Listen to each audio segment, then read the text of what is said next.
दोस्तों आशा करता हूँ कि आप सभी लोग अच्छे होंगे और आप अपने कॉम्पिटिटिव एग्जाम्स की तैयारी बहुत ही अच्छी तरीके से कर रहे होंगे। आज हमारे इतिहास की क्लास 1 होने वाली है, इतिहास यानी कि हिस्ट्री। और आज हम लोग हिस्ट्री की क्लास 1 करने वाले हैं। साथियों आज से मैं एक सीरीज शुरू कर रहा हूँ जिसमें मैं आपको इतिहास की क्लासेस देने वाला हूँ और आप लोगों को क्या करना है, इस सीरीज के साथ लास्ट तक जुड़े रहना है। साथियों कहते हैं जो पानी से नहाता है वो लिबास बदलता है, जो पानी से नहाता है वो लिबास बदलता है और जो पसीने से नहाता है वो इतिहास बदलता है। साथियों इतिहास बदलने के लिए आज हम लोग इतिहास पढ़ने के लिए तैयार हैं, तो जुड़ जाइए हमारे साथ और शुरू करते हैं आज की इस क्लास को पूरे दमखम के साथ, क्योंकि इस बार सबसे लंबा छलाक हम ही लोग मारेंगे, हम ही लोग जीतेंगे और जरूर जीतेंगे। तो सबसे पहले बात करेंगे इतिहास की। तो इतिहास, अगर मैं इतिहास शब्द का संधि विच्छेद करूं, क्या करूं, इतिहास शब्द का संधि विच्छेद। तो इतिहास शब्द का अगर मैं संधि विच्छेद करता हूं तो इति प्लस हा प्लस आस क्या होता है, इति प्लस हा प्लस आस। अब इसका मतलब क्या होता है, इति का मतलब होता है ऐसा, हा का मतलब ही, ऐसा ही हुआ। इसका मतलब क्या होता है, ऐसा ही हुआ। इति प्लस हा प्लस आस का मतलब क्या होता है, ऐसा ही हुआ।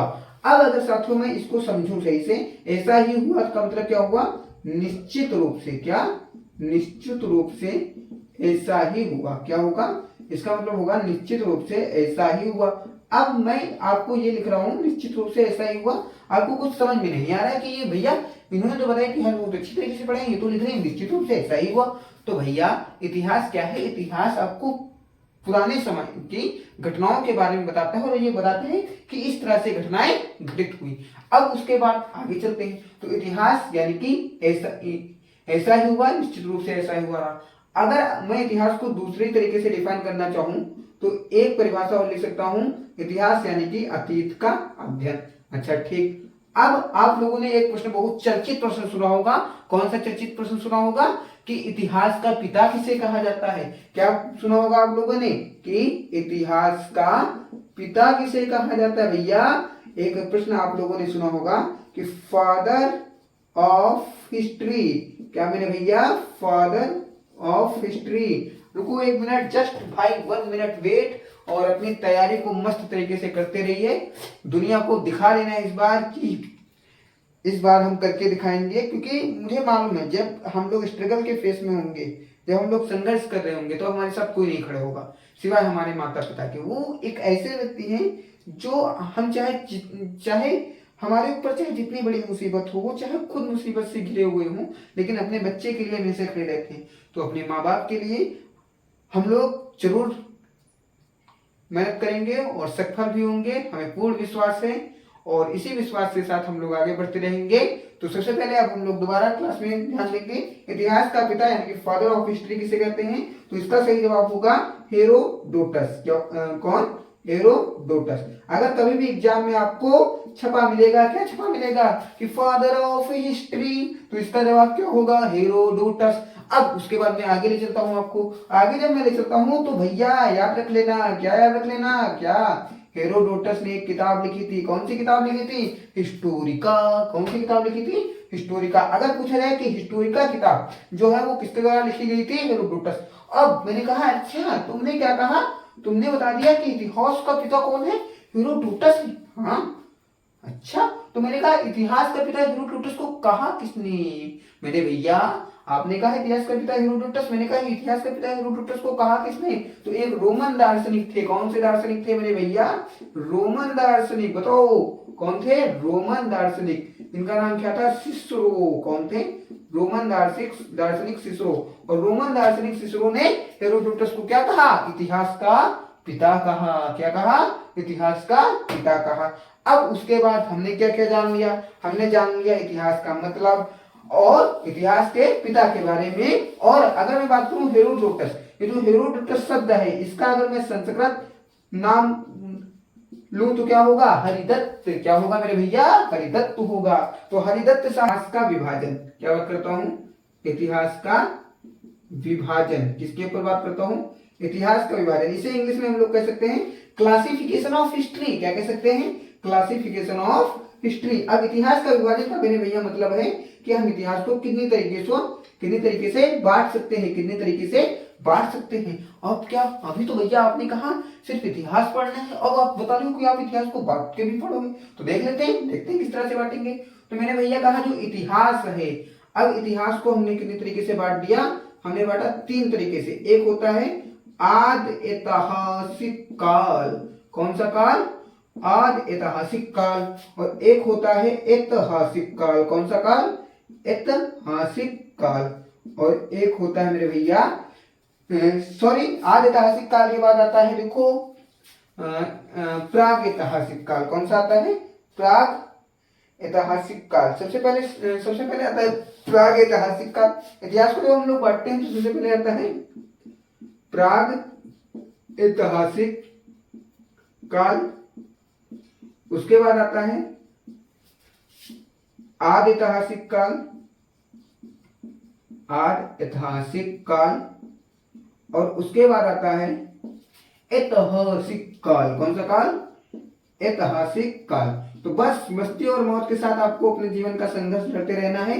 जो है ये हमेशा तुमको रुलाने के लिए तैयार है, बस तुमको नहीं रोना है, तुमको रोना नहीं है। ये दुनिया चाहे जितनी कोशिश कर ले, हरा देंगे, रुला देंगे, मिटा देंगे, तुम्हारा नाम मिटा देंगे, कुछ नहीं होगा तुमको। सिर्फ अपने ईश्वर पर विश्वास रखो, अपने ऊपर विश्वास रखो और फुल कॉन्फिडेंस के साथ अपने लक्ष्य की ओर बढ़ते रहिए।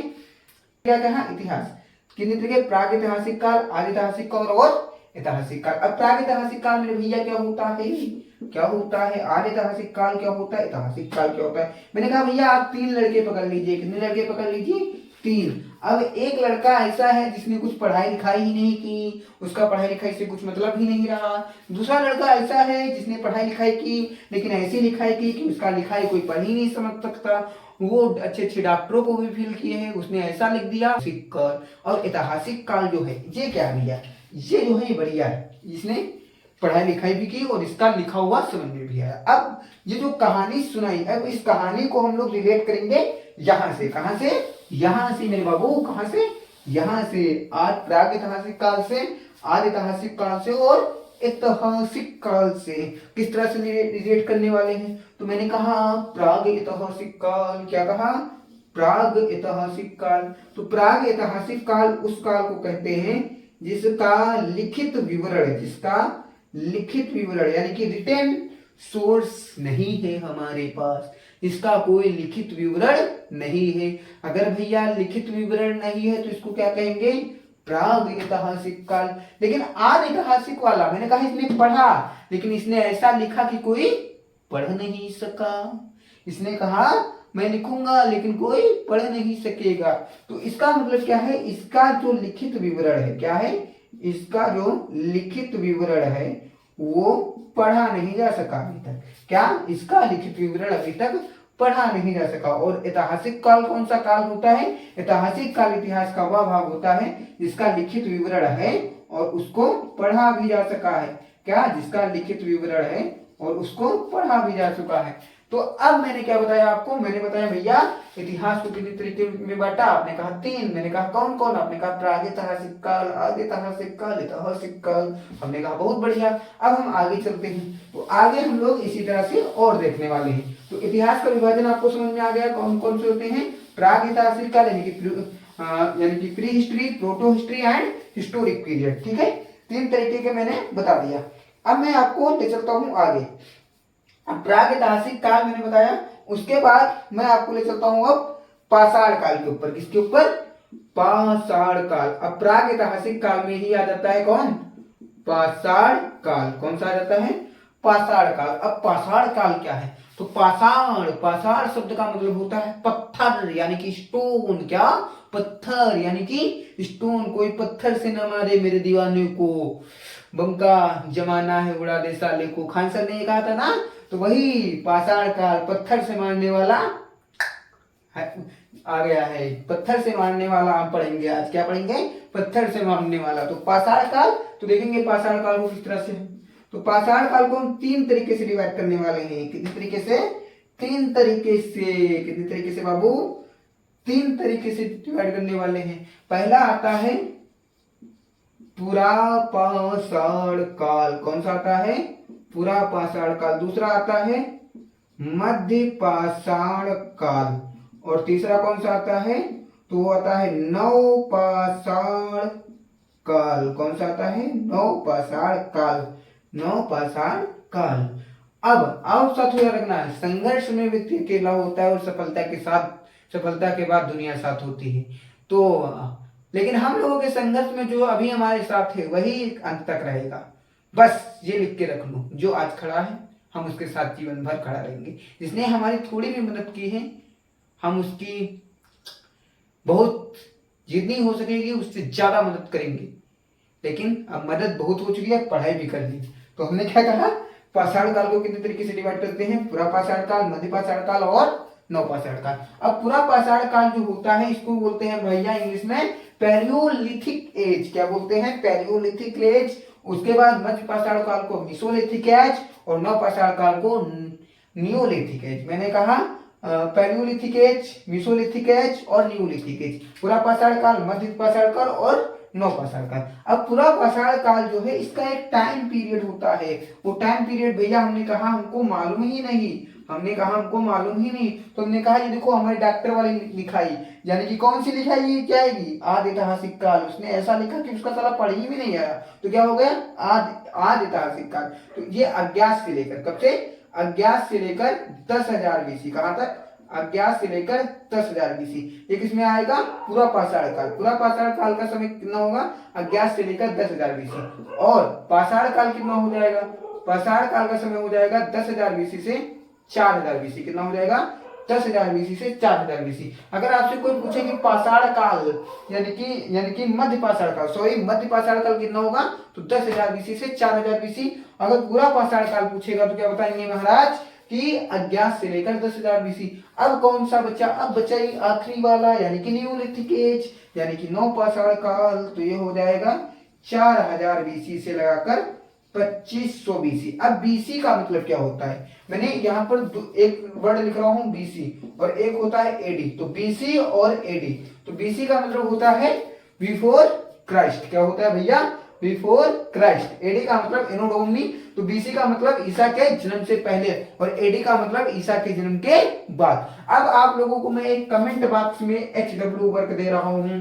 वो HW वर्क क्या है, आपको एडी और बीसी आपको कमेंट बॉक्स में लिखना है। कम से कम 3 डेट्स एडी की और 5 डेट्स, नहीं सॉरी 3 डेट बीसी की लिख लेना और 5 डेट एडी की लिख लेना। इस तरह से आपको इतिहास को जानने में एक इंटरेस्ट और बढ़ेगा और इस तरह से आप धीरे धीरे इतिहास को जानने की कोशिश करेंगे। तो मैंने कहा पाषाण काल को कितने तरीके से बांट सकते हैं, किस तरीके से, पूरा पाषाण काल, मध्य पाषाण काल और नवपाषाण काल। ठीक है, अब मैं आगे चलता हूँ।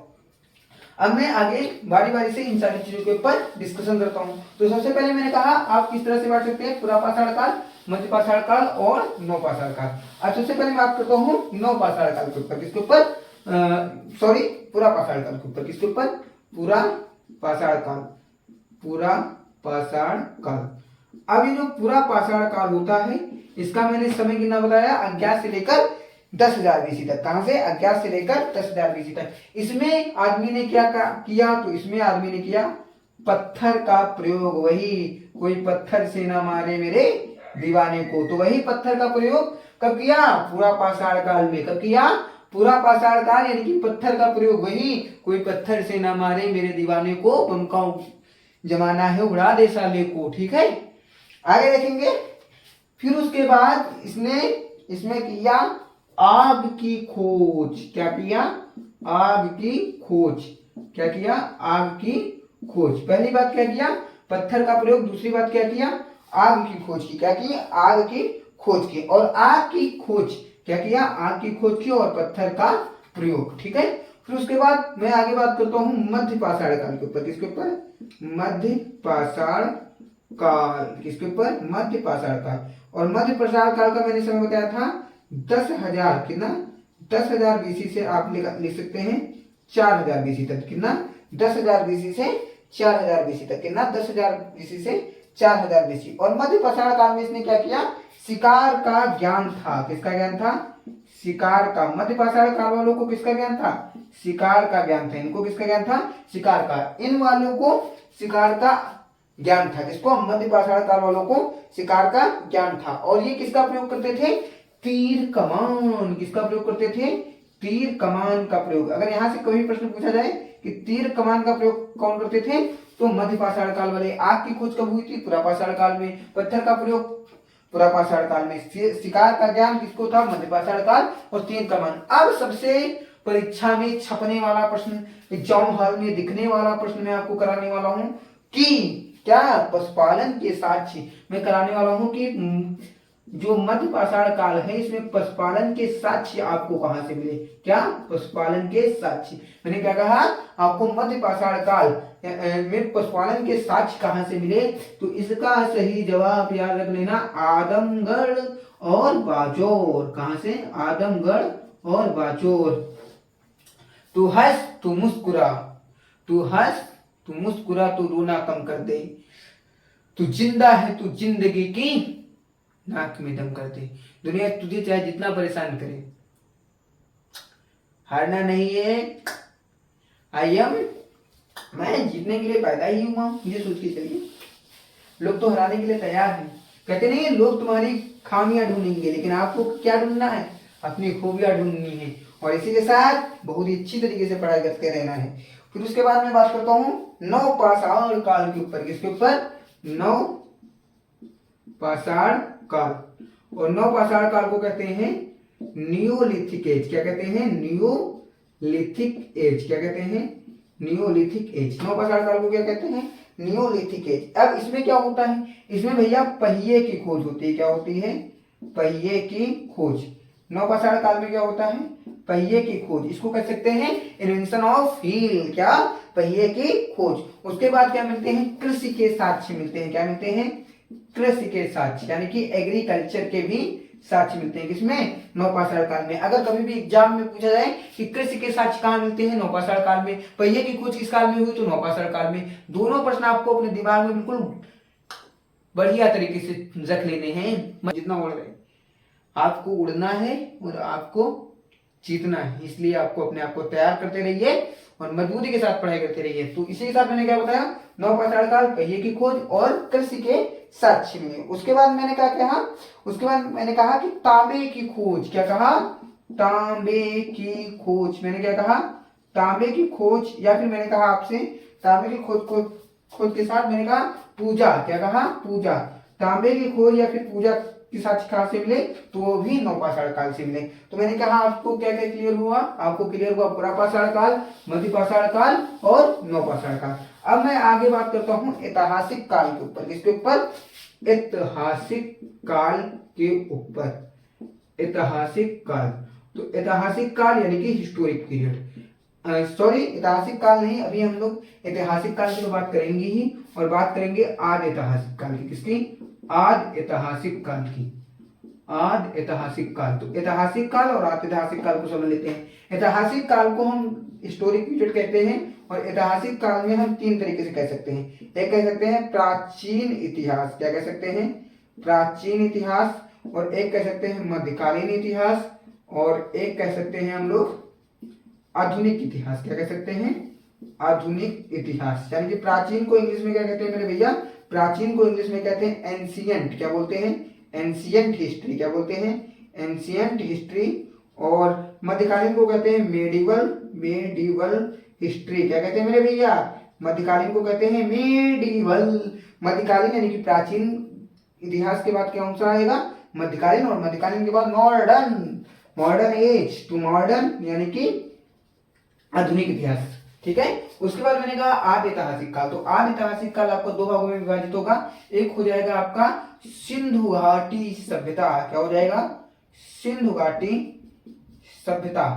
और एक हो जाएगा आपका वैदिक सभ्यता। कौन सा हो जाएगा? वैदिक सभ्यता। अब मैं आगे आपको बताने वाला हूं सिंधु घाटी सभ्यता जो है भैया, इसको बोलते हैं इंडस वैली सिविलाइजेशन। क्या बोलते हैं? Indus valley civilisation. और इसको क्या बोलते हैं? वैदिक सभ्यता को इसको बोलते हैं वैदिक सिविलाइजेशन। क्या बोलते हैं? वैदिक सिविलाइजेशन। वैदिक civilisation. Ancient history, medieval history और मॉडर्न हिस्ट्री। तो यहाँ तक हम लोगों ने बात कर ली। अब मैं आपको कुछ प्रश्न लिखवाने वाला हूँ जिनके उत्तर आपको कमेंट बॉक्स में बताने हैं। मैं उनके उत्तर नहीं बताऊंगा, उनके उत्तर आप लोग कमेंट बॉक्स में बताएंगे और मुझे उम्मीद है कि आप लोग जरूर उत्तर बताएंगे। जैसे मैंने एक प्रश्न लिखा, मानव द्वारा उगाई जाने वाली सबसे पहली फसल, क्या मैंने कहा, मानव द्वारा बोई जाने वाली सबसे पहली फसल। इसका उत्तर आपको बताना है। सबसे पहले प्रयोग में लाई गई धातु, क्या, मानव द्वारा प्रयोग में लाई गई सबसे पहली धातु। उसके साथ साथ आपको बताना है प्रयोग में लाई गई धातु। उसके बाद बताना है भारतवर्ष, भारतवर्ष शब्द का सर्वप्रथम उल्लेख। क्या मैंने बताया कि भारतवर्ष शब्द का सर्वप्रथम उल्लेख किसके द्वारा किया गया। इन तीनों प्रश्नों का आपको जवाब कमेंट बॉक्स में बताना है। वीडियो कैसा लगा अपनी राय हमें दें। जय हिंद, जय भारत।